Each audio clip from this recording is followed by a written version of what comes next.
Ukraine seize fire. Trump साहब ने ये कहा है कि रशिया और यूक्रेन का जो सीज़ फायर है उस पर किसी भी तरह की कोई बात आगे नहीं बढ़ी, यानी दोनों तरफ से आप कह सकते हैं कि एक तरह से एक पुश है, एक नेगेटिव पुश है। दोनों तरफ से बात नहीं बन रही कि कौन आगे बढ़ेगा और कौन किस तरह चीज़ों को आगे लेकर चलेगा और क्या ये जंग वाकई रुकेगी या नहीं रुकेगी। तो दोनों तरफ से जो है मामलात ठीक नहीं है और दोनों तरफ से एक तरह से मामलात जो है वो कशीदगी की तरफ है। आगे president Donald Trump said he didn't make any progress towards the potential ceasefire in the Russia-Ukraine war when he spoke by phone Thursday with Russian President Vladimir Putin. यानी व्लादिमीर पुतिन से जब उन्होंने बात की और उन्होंने व्लादिमीर पुतिन के साथ उन्होंने कन्वर्सेशन करके व्लादिमीर पुतिन को ये कहा कि आप इस जंग को कब ख़त्म करेंगे, कैसे ख़त्म करेंगे, तो व्लादिमीर पुतिन की तरफ से जवाब सिंपल था। उन्होंने ये बात कही कि वो इस जंग को ख़त्म नहीं करना चाहते, वो इस जंग को ख़त्म नहीं करेंगे और इस जंग को, बल्कि उन्होंने अभी हाल ही में जो हमले किए हैं यूक्रेन पे, उससे ये बात सामने आती है कि यूक्रेन पे जो अमेरिकन जो एक तरह से असॉल्ट है, वो असॉल्ट अब ख़त्म नहीं होगा और वो असॉल्ट अब आगे भी बढ़ेगा। तो ये बातें जो हैं वो हमें बहुत पहले से इस बातों की समझ थी, हमें अंदाज़ा था कि पुतिन इतनी जल्दी कोई भी डील नहीं लेंगे, किसी भी चीज़ को इतना जल्दी वो एक्सेप्ट नहीं करेंगे। लेकिन ये बात जानना भी बहुत ज़रूरी है हम सब लोगों के लिए कि आखिर में रूस को भी बहुत नुकसान हो रहा है इस पूरी जंग का। इट्स नॉट अबाउट कि रूस जो है वो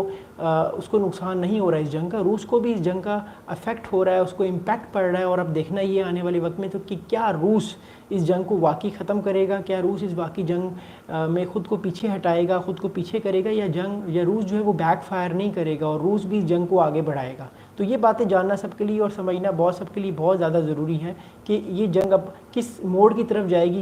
यूक्रेन और रशिया की, और क्या ये जंग आगे फैलेगी। आगे जो है ये NBC कह रहा है कि Putin aide Yuri Ushakov said in a readout that Trump raise the possibility of an immediate ceasefire with Russia in this war. अच्छा, सदर साहब जो हैं वो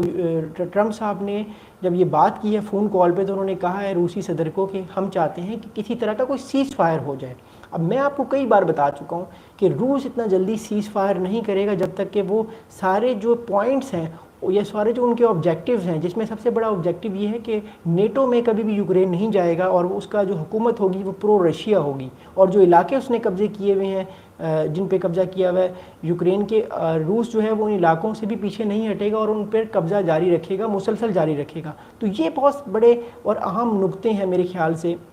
जिस वजह से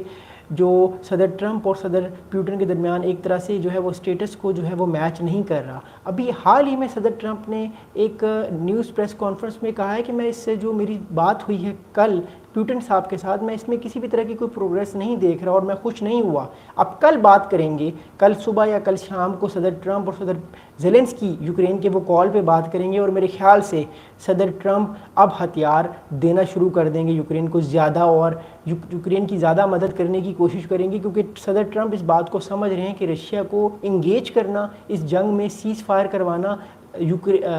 इसराइल और ईरान या भारत पाकिस्तान की तरह आसान नहीं है। रूस एक ग्रेट पावर है, ये बात याद रखिएगा। रूस ने पूरी दुनिया पे हुकूमत की है, सोवियत यूनियन की फॉर्म पे एक बहुत बड़ी ताकत थी, लेकिन आज भी उनके अंदर वो एक ऑरा और एक एटीट्यूड और एक स्वैग है कि हमने जो है वो अपनी हार नहीं माननी और हम कभी भी किसी भी मुल्क पे हमला कर सकते हैं। तो ये कुछ ऐसे पॉइंट्स हैं जिनको समझना और जानना सब लोगों के लिए बहुत ज़रूरी है, क्योंकि अगर ये जंग हो गई आने वाले वक्त में और ये जंग अगर फैल गई और अगर ये जंग बढ़ गई तो उससे सबसे बड़ा नुकसान ये होगा कि ये जंग नेटो ममालिक की तरफ भी जा सकती है। और याद रखिएगा, अगर ये जंग फैल के नेटो ममालिक की तरफ चली गई एक दफ़ा भी, उससे सबसे बड़ा नुकसान ये होगा कि नेटो ममालिक को दोबारा से जो है वो अपनी जो डिफेंस बजट है उसको एक्सपैंड करना पड़ेगा और तरह के भी ब्लॉक बन सकते हैं, क्योंकि चीन भी याद रखिएगा रूस के साथ खड़ा हुआ है।